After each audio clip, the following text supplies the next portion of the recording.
can you believe Cierra used the C word on a social media post? And I go, have you seen the show? These people are spitting milk into each other's mouths to win $100,000. The people who are going to be willing to do the acts required to stay on the show are probably a little crazy. I'm surprised she didn't use more. I'm surprised she didn't tape her eyes on episode 10. I'm surprised when the guy from Manchester showed up, she didn't go ring-a-ding-a-ding-ding-ding-ding-ding. I'm surprised that didn't happen. You can't just kick people off because they say naughty words. We've dedicated literally an entire day, 24 hours, to remaining caught up on this bullshit show where we're watching hot people almost each other because our sex lives and our personal lives are so empty that this is the only way that we can feel intravenous passion. That is what Love Island is. I felt so intensely uncomfortable and aroused and happy and sad just watching this show. It's reality heroin, and it's good stuff. And we can't interfere with that holy ritual. Welcome to an emergency broadcast of the Overshadowed podcast. Charles is not here with us today, but I felt it was my duty as a member of the mainstream media to come on here and to report with a heavy heart, might I add, about the tragedy that's currently unfolding on the tropical island of Fiji. Cierra has been voted off of Love Island, and you might say, why aren't you talking about the floods? What about Iran? Not important. Pales in comparison, honestly. If anything's going to spark off World War III, it's going to be Cierra's use of the C word, I think. I think that's the real threat to democracy that we need to face right now. And the real question that I have is when did we start looking to the contestants of Love Island to be the archetypes of moral, social, and racial virtue? All right? Have you seen the show? These people are spitting milk into each other's mouths to win $100,000, right? They're sluts trying to get paid. We don't look to them as role models. This is like when people, lionize athletes and they think just because some 6'6", 300-pound freak of nature can throw a football across an entire field that he is supposed to be who you model a good marriage after. It doesn't make sense. It's incompatico. So I don't understand. I mean, have you seen it? Have you seen the show? I see the show and I think, okay, all of the only takeaway that I have from watching Love Island is that all of the contestants' parents must be dead. That's the only way I would do the show, is if all my parents were dead, right? If maybe my mom and dad got divorced, they got remarried, then 4 have to go. Right? My grandparents, hopefully they're gone. That's the only way that I would have simulated sex with strangers on television to win $100,000 and find true love. And it's crazy to me that we're just like ripping these people apart for, yes, they've said a naughty word. They've said a very bad naughty word, but what do you expect? Have you seen their actions? I'm not surprised that they're using bad words. And there's an unfortunate truth in here that I hate to be the bearer of, especially as a guy who looks like this. But listen, folks, the truth is the truth, no matter what white head it comes out of, or other colors of heads. But here's the situation: is that the Latino, the Latinx, the Latinx community does feel a certain entitlement to using slurs of other communities, all right? And I don't want to paint in broad strokes here, but they're not only taking our jobs, they're taking our slurs. If I had a nickel for every time someone called me a cracker in Spanish, which I don't even know what it is, but I can tell by the hate in their eyes that it's that word. They had this problem with Yulissa, what was her name? Juliana Rafiki? Yulissa. They had this problem with Yulissa, episode 2 or 3, I think. She was ousted because a buffet of clips surfaced of her saying the N-word. I think she was trying to beat Rogan's record. I'm not sure, but it didn't reflect well on Peacock, and so the higher ups at Comcast said, oh, she's got to go. And apparently they didn't do enough due diligence All right, I guess ICE didn't go through the files enough to see that not everyone had a sparkling clean record. All right, she may have had a green card, but she also thought she had a black card and a yellow card, and they didn't. They didn't have those. They just had a birth certificate. But unfortunately, that is not enough to use those words. And they're not good words. I don't use them. You shouldn't use them. But do you need to get kicked off of a reality show where you're basically having sex with people because you use a bad word in an Instagram story?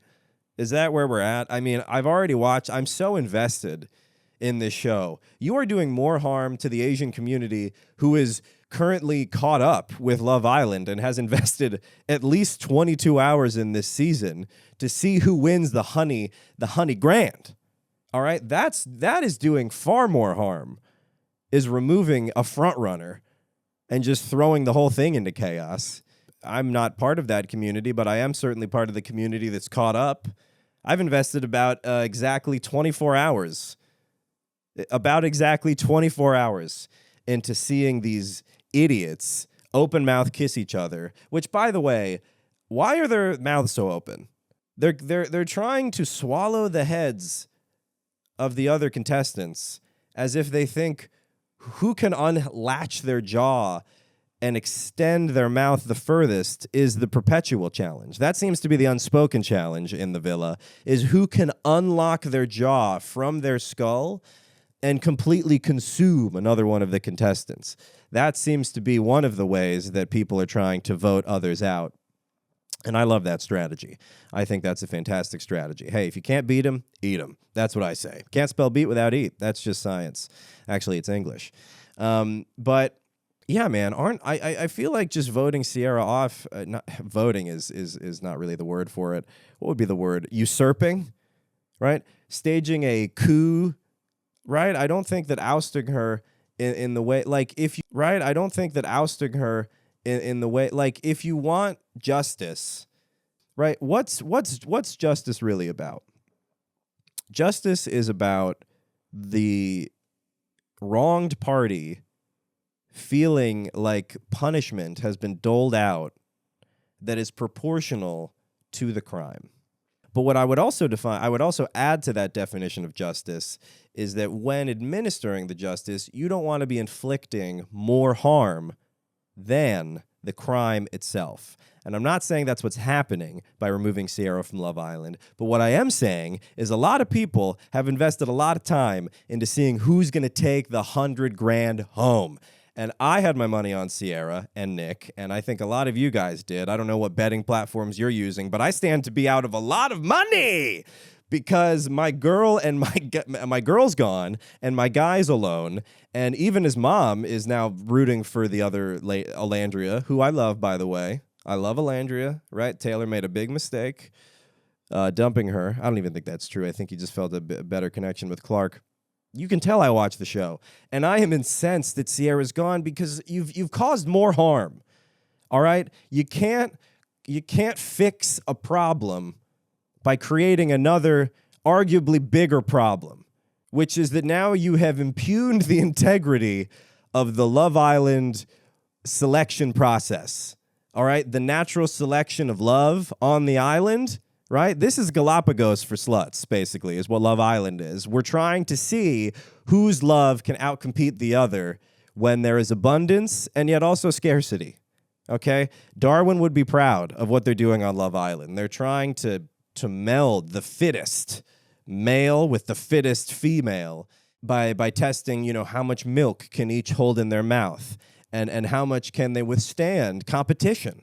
It's a great experiment that's been disrupted by virtue signalers and finger waggers and people who, honestly, many people who aren't even part of the communities that were disparaged by Cierra, who, by the way, her name starts with a C. I'm not saying that lets her say it, but I'm just saying maybe she thought she had a little more jurisdiction. She's like, well, I'm C, and I can say anything that starts with C. She can say cunt. Right? That starts with a C. These people aren't the brightest, so they're probably going on an alphabetical basis in terms of the words they feel they can use. Now, that doesn't give Ulissa any grace because her name starts with a Y, and the word she used starts with an N. So Sorry, Toots. But maybe, Cierra, you could argue that in court. You could go, well, I thought anything with a C was fair game. I don't know. I thought I could say anything with a C. And to be fair, I would kiss and have sex with any one of the contestants on Love Island. I just feel like that disclaimer is important to say, male or female. All right. But yes, you can't remove her this way. This is exactly what happened when Biden dropped out and they didn't hold a primary. They said, "Hey, it's Kamala," and they go, "Well," and America went, "Well, do we get a say?" And they go, "No, we know what's best. All right, listen to Daddy, NC. We know what's best for you." And we said, "I don't wanna," and they said, "It's too bad. We're gonna get another 4 years of the real Daddy T." It's a bummer, man. It's just a bummer. All right, I think less justice is actually being achieved by kicking Cierra off the island. If you really want Cierra to feel, pain and feel that she has done wrong, let her win, or let it play out. Let the show play out. Maybe she won't win, maybe she will. Keep her on the show. And then at the end of the show, and I think all reality shows should do this, no matter what's come up during their time sequestered on the show, texting on their fucking Hawaii phones that no one's going to buy, during that time, regardless of what appears on social media that people have dredged up because they love taking people down, right? When you can't rise up yourself, you got to take other randoms down who seem to be rising. If you really want justice, you let it play out. You let the reality show play out. And at the very end, you get a projector out. You get a guy who we have never seen before, right? He's a grip. He's a tech. He's wearing all black. He's got microphones. He's got headphones on. He doesn't even talk. He wheels in a projector. And on that screen is all the tweets you've ever tweeted where slurs were included or hate was mongered.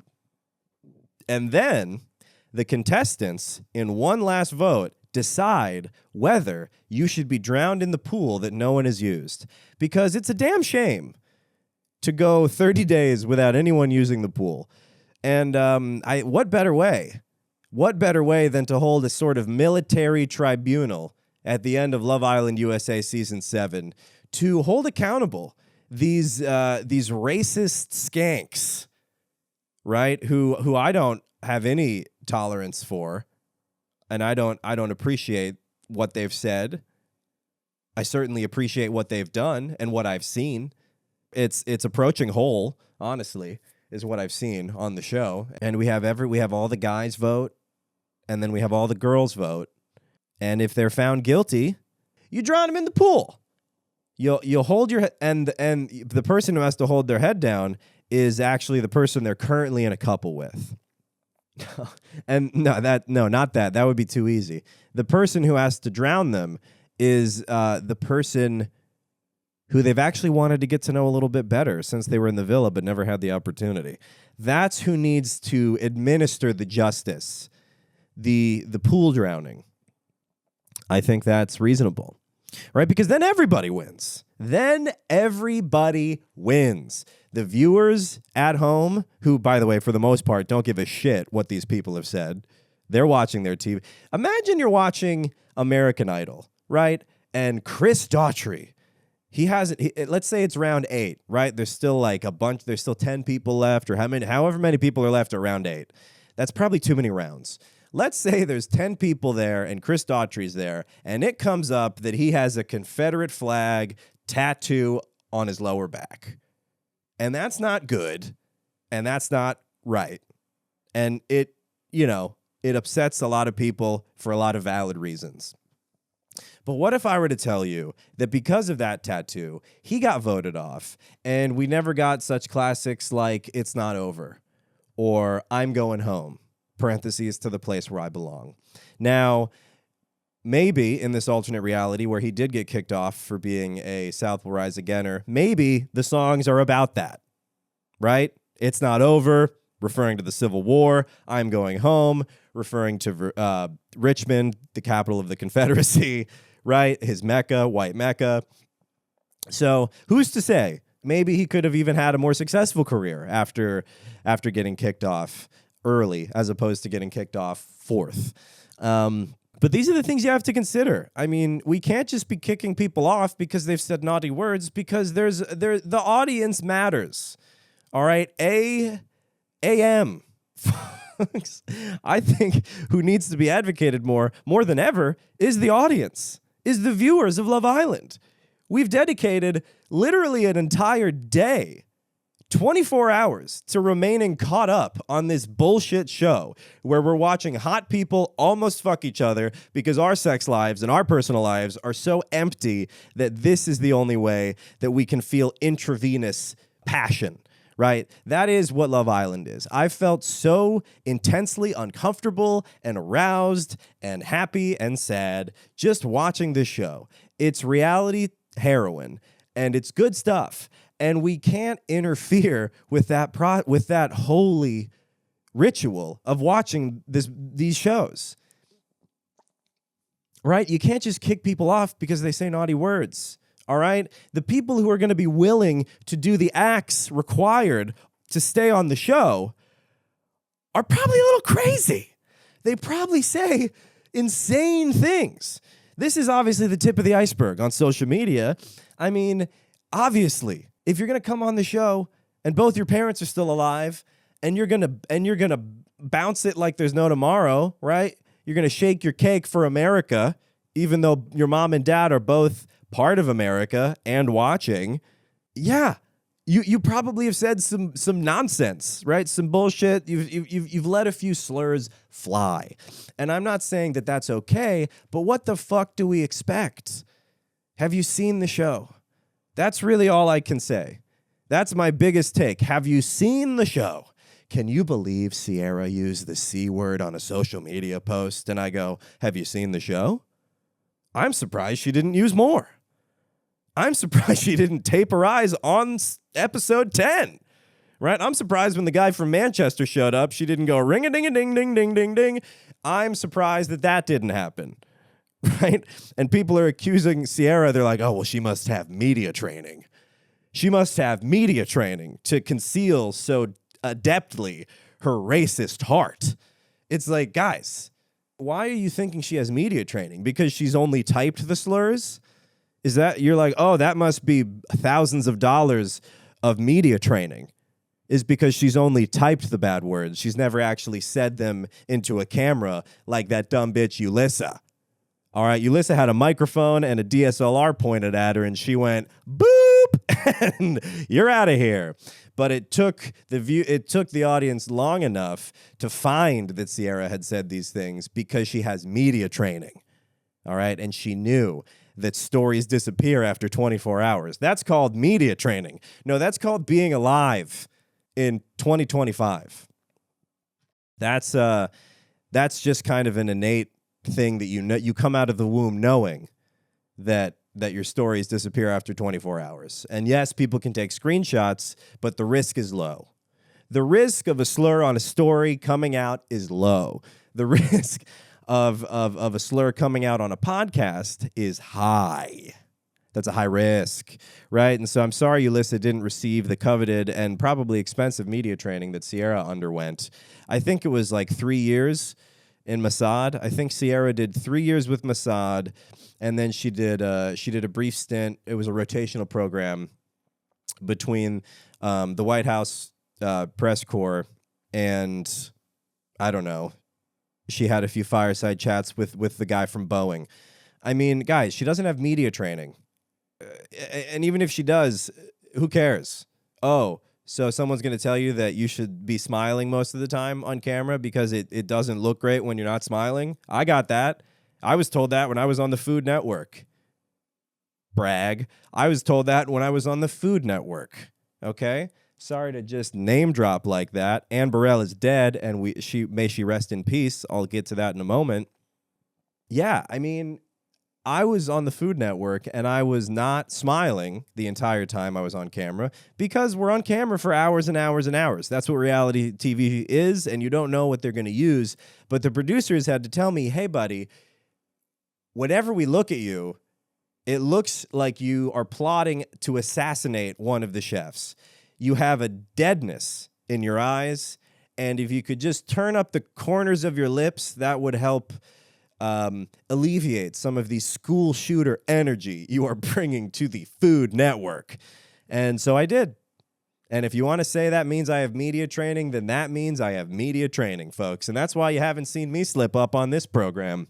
And that's not entirely true. I'm sure you could go through this podcast and find a lot of things that I've said that are regrettable that, probably wouldn't like surfaced if I was on Peacock television. Luckily, they have not responded to my emails, so I don't see that transpiring in the near future. Well, let's get off of Cierra. I think I've said what I need to say. It's insane that people are looking to her as a role model, and I'm insane. I'm shocked people are surprised. I'm shocked people are surprised that the people trying to suck each other's faces off on Peacock might have said something a little uncouth in the past. And people go, oh, it's not even that far back. It's like 2004. It's like, okay, have you seen the show? Have you seen the show? It's insane. It looks like a Roman orgy, right? You know those scenes where you walk into like a half market, half orgy, and there's pillows everywhere, and people are painted gold, and right, and they'll feed you a grape, and you can tug on their nuts. That's the show, right? And if you walked into this Roman orgy where someone is lying on a table, and you're allowed to just sit on them wherever, would you be surprised if the guy lying on the table saw someone and it was like, he's a little boop? No, you wouldn't. You would be like, hey, shut your little whore mouth and put my nuts in it or something, right? It's just, it's insane that we're holding these people to such high standards. Now let's move on